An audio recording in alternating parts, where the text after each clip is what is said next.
Hello. Welcome to Phantom Homicide, the monster of Florence. So today we're diving deep into one of Italy's most disturbing and, frankly, perplexing true crime cases. We've gathered the sources you sent over, covering decades of terror, investigation, and, well, massive failure. We are talking about Il Mostro di Firenze, the monster of Florence. It's a name that still sends shivers down the spine in Tuscany. Absolutely. When you think of Tuscany, you picture rolling hills, vineyards, maybe cypress trees, not serial murder. But that's exactly what haunted the countryside near Florence between 1968 and 1985. It was this shadow hanging over such a famously beautiful place. And our goal here in this deep dive is to really try and unravel the threads, the crimes themselves, the flawed investigations, the endless theories to understand why this case is still so raw, so unresolved. The sheer scale is horrifying to start with. 16 victims, that's 8 separate attacks, always double murders. And the victims fit a very specific profile, didn't they? Chillingly specific.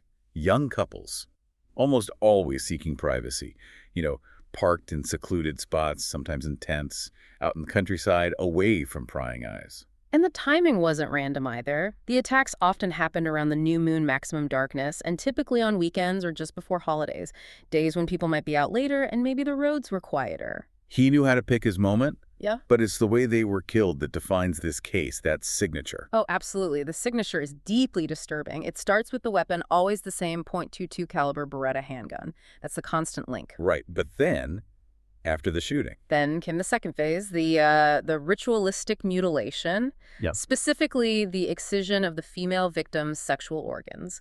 And later, he added the removal of the left breast. It's just monstrous. These weren't just killings. They felt like some kind of dark ceremony. Precisely. And you have to understand, this was Italy's first real encounter with a modern serial killer in this role. It completely blindsided the authorities and terrified the public. I can only imagine. It must have fundamentally changed how people lived. Suddenly, those quiet country lanes weren't romantic escapes anymore. Exactly. They became symbols of unimaginable horror. Lovers' lanes were deserted. People were afraid to go out into the countryside at night. The monster didn't just take lives. He stole peace of mind. And the reason we're still talking about it, the reason it's such a tangled mess, is because despite everything, decades of investigation, multiple trials, people actually convicted. We still don't really know who the monster was, Right. or why he did it. The official story is fractured, full of contradictions, alleged conspiracies. It's an abyss. It really highlights the dangers, doesn't it? The pressure to Yeah. solve a case like this, how it can lead investigators down the wrong path, locking onto theories instead of facts. Tunnel vision. A catastrophic level of tunnel vision, arguably. Every turn seemed to bury the truth a little deeper. Okay, let's get into the specifics, the timeline of this terror. Part 1. The reign of terror, the victims, and the sinister signature. You mentioned the modus operandi, the MO. It was disturbingly consistent over nearly 2 decades. Let's break that down. The gun first. Right, the ghost in the machine. That .22 Beretta.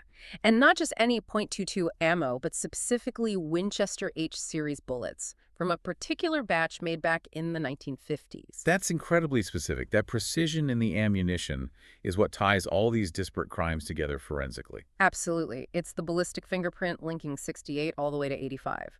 Without that, they might have remained isolated incidents for much longer. And the attack itself wasn't just random gunfire, was it? There was a sequence. Yes, a very clear sequence. The male victim was almost always targeted first, usually shot quickly, often through the car window. The idea, presumably, was to neutralize the immediate physical threat. Makes sense. Disable the person more likely to fight back. Exactly. Then the focus shifted entirely to the female victim. She would be pulled from the car, dragged, in many cases. Imagine the force involved, the time it took. In the dark, in the middle of nowhere. Terrifying. And then the stabbing, often frenzied, followed by the mutilation with a knife, the ritual. And we see an escalation in this over time, almost like the killer was refining his technique, needing more stimulus. It's crucial to start where the police should have started connecting dots, but didn't. The very first attack in 1968, Antonio Lobianco and Barbara Loggi, Insignia. At the time, it was treated as a standard crime of passion. A domestic dispute gone horribly wrong. Loggi was married to someone else, Stefano Mele. Lobianco was her lover. But the detail that elevates this beyond a tragic domestic incident is Natalino, Loggi's son. Yes, her 6-year-old son, Natalino Mele. He was asleep in the back seat of the car. He woke up. Woke up to find his mother dead beside him. Unimaginable trauma for a child. He apparently fled the car, ran to a nearby farmhouse, terrified, saying his father had killed his mother. which immediately pointed the finger at Stefano Miele, Lacci's husband. He was much older, the relationship was known to be volatile, the police zeroed in on him. And he confessed, didn't he? Though his story kept changing. He did confess, under pressure, but his accounts were inconsistent, contradictory. Still, it was enough. He was convicted relatively quickly, sentenced to 14 years, case closed, or so everyone thought. This conviction is the original sin of the investigation, isn't it? Because Melee couldn't have committed the later crimes. He was behind bars. It should have been an immediate red flag when the murders resumed, but the connection wasn't made for years, not until 1982. 14 years later, how did they finally link the 68 crime? It was almost accidental. They finally tracked down the ballistics evidence from the 1968 Lucolo Bianco murder scene. 5 bullets, 5 casings. They hadn't been properly processed or stored. They were just sitting in Stefano Mele's case file. Unbelievable. Just sitting there. Right. And when they finally tested them against the bullets from the later monster crimes, they matched. Same gun. Same .22 Beretta. So the evidence proving Melee couldn't have been the sole perpetrator in 68, or that someone else used the same gun later, was just filed away improperly for over a decade. It's a staggering failure. It retroactively proved Melee was, at the very least, wrongly convicted of being the only person involved in the 1968 shooting, if not entirely innocent of that specific act. That oversight tainted everything that followed. Okay, so Melee is convicted. The gun disappears from view. Then silence for 6 years, until 1974. Borgo San Lorenzo, Pasquale Gennicor, and Stefano Bettini. And this is where the monster truly announces himself. The violence escalates dramatically. It moves beyond just killing. Bettini. The level of violence against her was extreme. 97 stab wounds. 97. And then the insertion of a grapevine stalk into her body. This wasn't about quickly eliminating victims anymore. This established the ritualistic, the deeply sexualized, and utterly horrifying nature of the attacks to come. And there were reports suggesting this wasn't entirely random, right? That Bettini had felt threatened beforehand. Yes, there were accounts, rumors really, that she'd been disturbed by a strange man following her, watching her, in the days or weeks before the murder. It hints at planning, surveillance. Not just opportunistic violence, but deliberate stalking. Chilling. It adds another layer of cold calculation to it all. Fast forward to 1981. 2 attacks that year really cement the signature mutilation. First, Giovanni Foggi and Carmela Danuccio in Scandici. This is the turning point for the trophy taking. Danuccio's body was pulled from the car, and the killer used a specific type of knife, described as notched, to cut away her pubic area. The first confirmed instance of the killer taking a physical part of the victim away from the scene. A trophy. Exactly.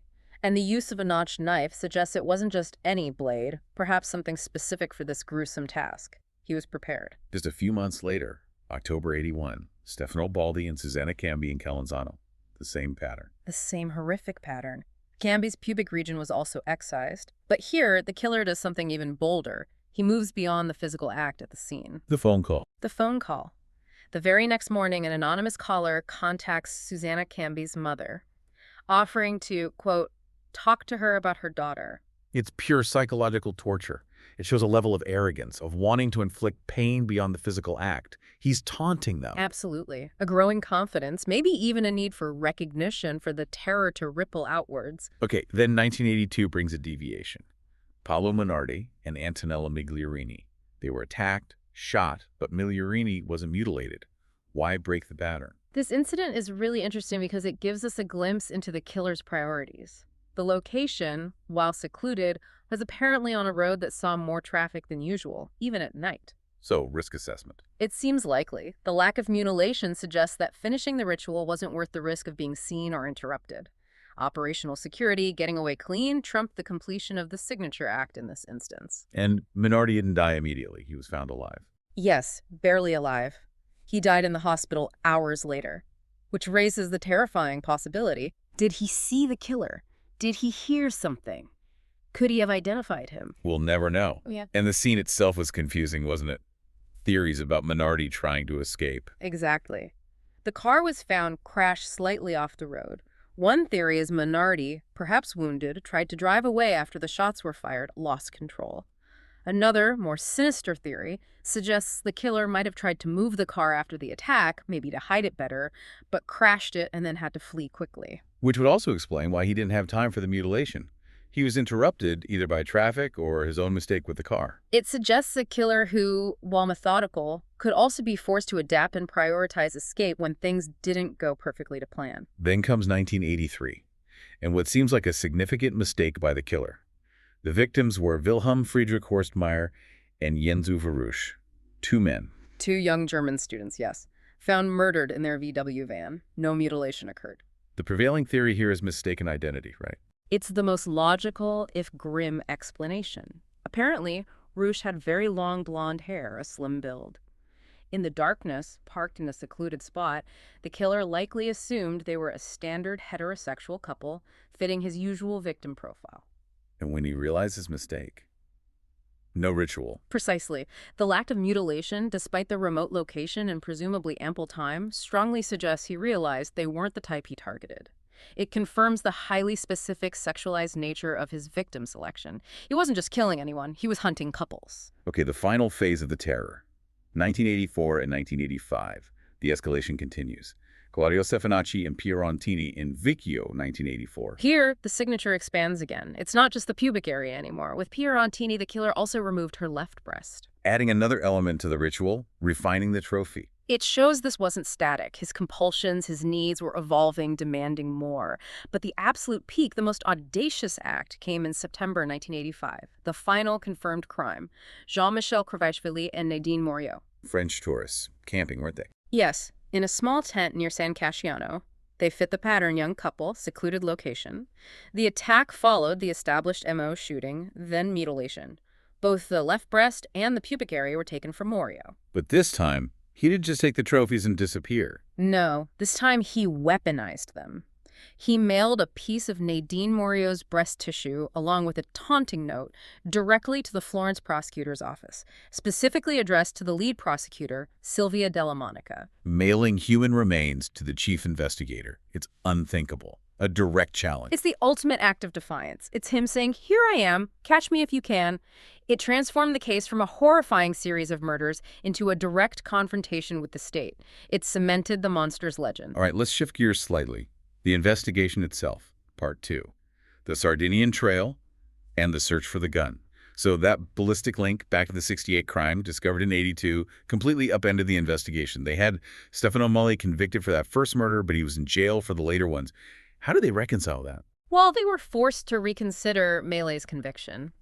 But instead of concluding he was innocent, the prevailing theory, pushed by Magistrate Mario Rotella, became that Mele did commit the 68 murder, but with accomplices. And one of those accomplices kept the gun and continued the killings. Ah, so they didn't want to admit the initial conviction might have been entirely wrong. Exactly. This led them down the infamous Pista Sarda, the Sardinian Trail, because Mele was Sardinian, and in his confused, often coerced confessions, he started implicating various Sardinian relatives and, crucially, Barbara Locci's former lovers, who were also mostly Sardinian immigrants. So the focus shifts entirely to this tight-knit immigrant community. Who are the main suspects? Initially, Francesco Vinci. He was one of Locci's lovers back in '68. He became the prime target.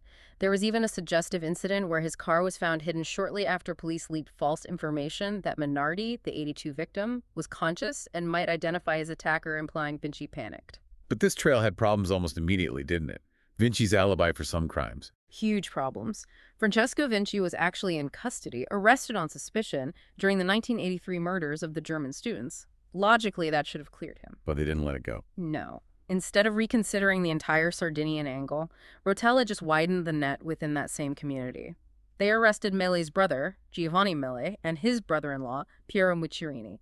They seemed utterly convinced the answer had to lie within this group connected to the first crime. And then came the ultimate proof that this trail was flawed. The 1984 murders. The timing couldn't have been more definitive. When Stefanacci and Rontini were killed in July 1984, Francesco Vinci, Giovanni Mele, and Piero Muccirini were all incarcerated, locked up, proven impossible for them to be the killers. That must have been a massive blow to the investigation's credibility. Publicly embarrassing. You would think so. But incredibly, they still clung to the Sardinian connection. They pivoted again, this time focusing on Francesco Vinci's brother, Salvatore Vinci, yet another former lover, or Barbara Locci. How did they try to link him? Rotella went to extreme lengths.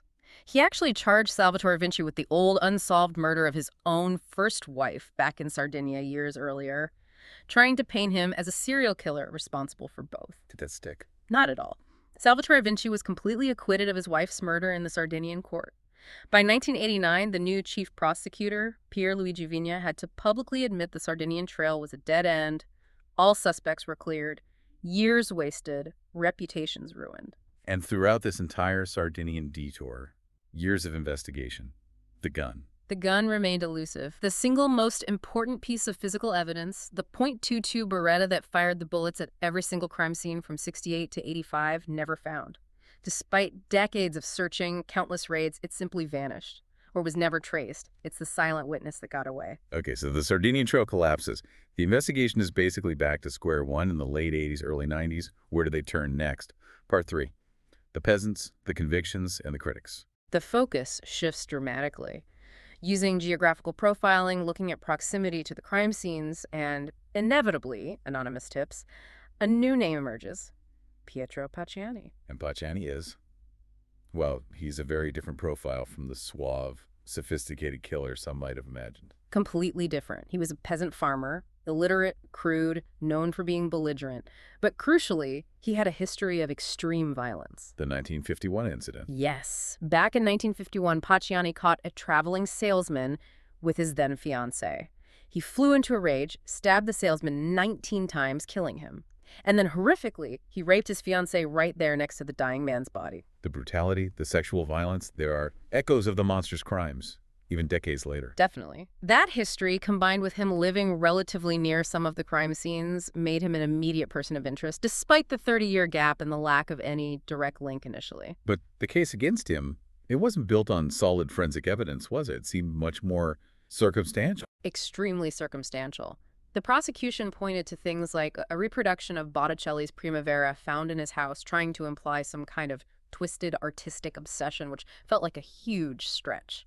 They highlighted the parallels between the 1951 murder and the monster's MO. Was there any physical evidence linking him?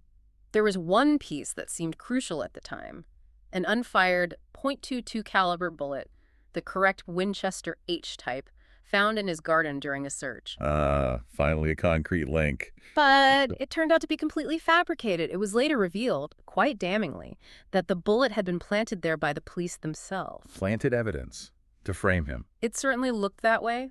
Desperation to close the case, perhaps. Once you remove that planted bullet, the case against Pacciani rested almost entirely on his violent past, geographical proximity, and testimony from his family members who were terrified of him and arguably had reasons to implicate him. Very shaky ground. Yet, despite this lack of solid proof, he was convicted. He was. In 1994, Pacciani was found guilty for 7 of the 8 double murders and handed 14 life sentences. A huge result for the prosecution, seemingly closing the book on the monster. But the controversy didn't end there. Not by a long shot. The verdict was immediately appealed, and the defense highlighted the utter lack of evidence and the shoddy, potentially corrupt police work. In 1996, remarkably, Pacciani was acquitted on appeal. Even the Attorney General argued against the conviction. So free man. Temporarily. Italy's highest court, the Court of Cassation, actually annulled the acquittal and ordered a new appeal trial. But before that could happen, Pacciani died in February 1998. Officially of a heart attack, though rumors swirled. His death left everything unresolved. But the story didn't die with him. The investigators just pivoted again. Yes, they shifted focus to Pacciani's supposed accomplices. 2 local men he was known to associate with: Mario Vanni, a postman, and Giancarlo Lotti, a laborer. This is where that famous phrase comes from. Compagni di merende. The snack buddies. It came directly from Vanni in court. He was protesting his innocence, saying, essentially, we weren't killers, we were just pals who shared snacks. It became this darkly ironic label for the whole affair. Lotti became the key figure in this new phase, didn't he? He was absolutely crucial. Lotti turned state's witness. He confessed to participating in several of the murders alongside Pacciani and Vanni, providing detailed accounts. His testimony was the bedrock of the prosecution's case against Vanni and, posthumously, against Pacciani as the ringleader. But Lotti's credibility. Yeah. That was always questionable, wasn't it? Hugely questionable. Lotti had documented mental health problems, he was suggestible, and most importantly, his story kept changing drastically. How so? What were the different versions? Well, initially he claimed the motive was simple rage. Pacciani flew off the handle when couples rejected his sexual advances. Kind of a basic, impulsive explanation. Then his story shifted. He claimed Pacciani's real motive was to kill the women and feed the excised body parts, the fetishes, to his own daughters. A truly bizarre and disturbing claim. That's a massive leap. From rejected advances to feeding fetishes to family. Massive. And then it shifted again. Lottie started talking about a mysterious doctor, someone wealthy and powerful who had actually hired Pacciani to commit the murders and procure the body parts. So Lottie's testimony conveniently evolved to fit whatever narrative the prosecution was exploring at the time. It certainly seemed that way. His shifting motives completely undermined his reliability. Yet, his testimony was enough. Vanni was convicted and got life in prison in 1998. Lottie, as the cooperating witness, received a lighter sentence, 26 years. But the criticism of these convictions, the snack buddies theory, has been relentless ever since. And for good reason. The fundamental problem remains. Zero physical evidence. No DNA, no fingerprints, no fibers, nothing forensic tying Pacciani, Vanni, or Lottie to any of the 16 crime scenes. It all hinged on Lottie's incredibly shaky testimony. And there's the mismatch for the killer's profile, too. Exactly. The monster of Florence, whoever he was, operated with incredible precision, control, and patience over 17 years.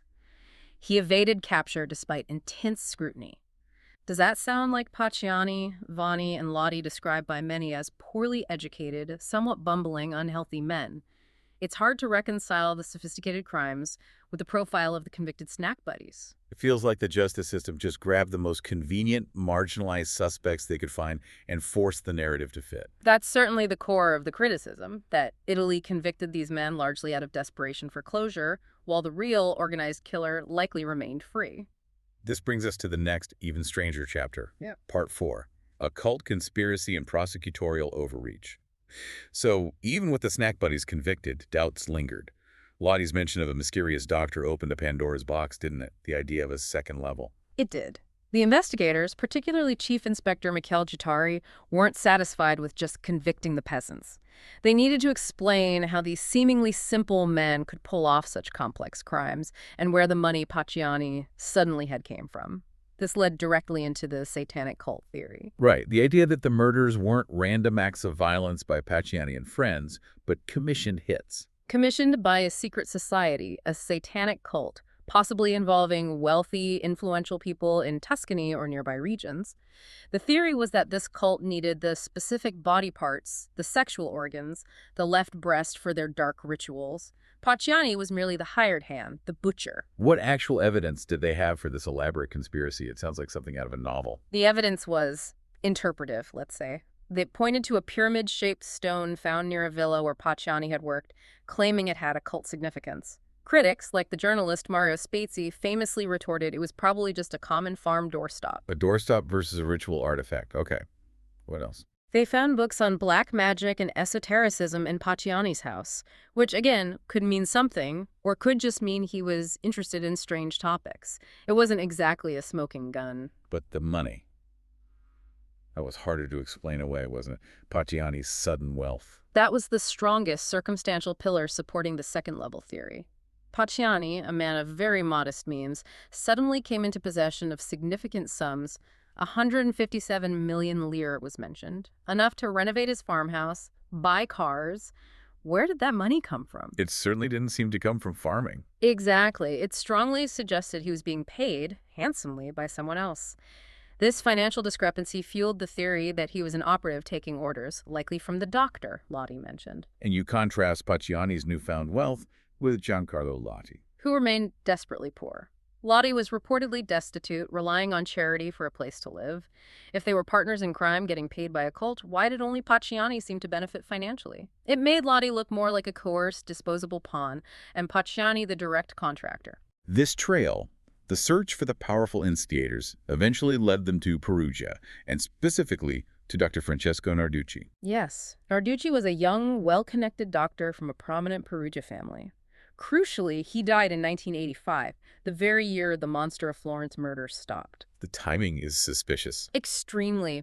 Prosecutors began to theorize that Narducci was part of this secret society, perhaps involved in procuring or using the body parts, and that maybe he was silenced by his co-conspirators when things got too hot. murdered to ensure his silence. And the circumstances of his death fueled these suspicions. He drowned, didn't he? Officially, yes. His body was found in Lake Trasimeno. But the whole process was strange. The identification was unusually quick, almost perfunctory. The burial was rushed. It all felt off. Which led to the body being exhumed years later, right? Correct. Driven by the burgeoning conspiracy theories, Narducci's body was exhumed to perform a new, more thorough autopsy. And the results? The results were explosive. The new examination found injuries, particularly around the neck, that were consistent with strangulation. This directly contradicted the original finding of accidental drowning. Strangulation. That changes everything. It points towards homicide, a cover-up. Precisely. This finding launched a massive, years-long investigation into Narducci's family, powerful figures in Perugia, and a local pharmacist named Francesco Calamandre. They were investigated for criminal conspiracy, murder, hiding evidence, basically, for being part of the cult that silenced Narducci. This must have been a huge, resource-intensive investigation. What did it ultimately uncover? After years of digging, accusations, and ruined reputations, absolutely nothing concrete. The entire investigation ended in complete acquittals for everyone involved. No link between Narducci and the monster crimes or any cult activity could be proven. The elaborate satanic cult theory completely collapsed under legal scrutiny. Another dead end. But the story takes an even more disturbing turn here, with the investigators targeting their critics. This is perhaps the most chilling part of the Leto investigation. Frustrated, unable to prove their grand conspiracy, some investigators and prosecutors, particularly Perugia magistrate Giuliano Mignini, turned their attention to those who publicly doubted their theories, specifically journalists. Douglas Preston, the American author, got caught up in this, didn't he? He did. He co-authored the book The Monster of Florence with Italian journalist Mario Spezzi, which was highly critical of the Pacciani conviction and the subsequent cult theories.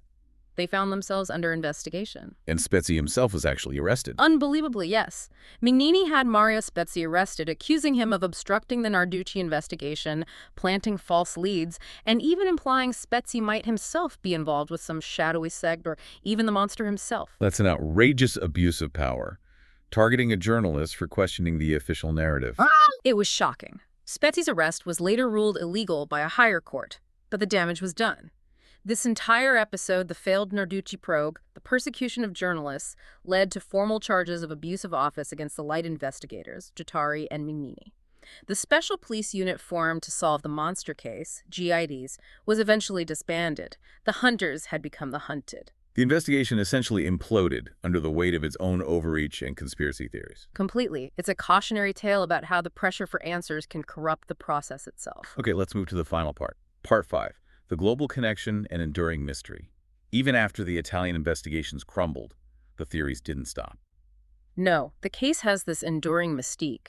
In 2017, another journalist, Francesco Amicone, floated a really controversial idea: a connection between the monster of Florence and the Zodiac killer in California. The Zodiac. That seems like a huge leap geographically and culturally. What was the basis for this theory?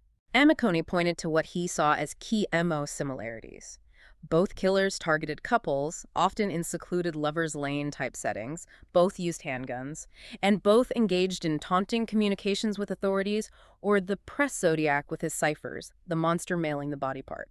Okay, some surface similarities. Did he have a specific suspect who could bridge that gap? He did. He named Joseph Joe Bevilacqua, an Italian-American former U.S. Army officer. And the connection to Florence. Bevilacqua worked at the Florence American Cemetery, very close to the last crime scene, from 1974 until 1988. So he was physically present in the area during the peak years of the monster's activity. Plus, there was an anecdotal link. Mario Vanni, the convicted snack buddy, supposedly referred to Bevilacqua in prison using the codename Ulysses, calling him the real monster. Interesting. But the timeline is a major hurdle, right? The first monster crime was 1968. Where was Bevilacqua then? That's the crux of the problem. Bevilacqua had a solid alibi for 1968. He was serving in the U.S. Army, reportedly in Vietnam. This is where Amicone's theory gets really complex. The bullet-switching theory. Okay, explain that.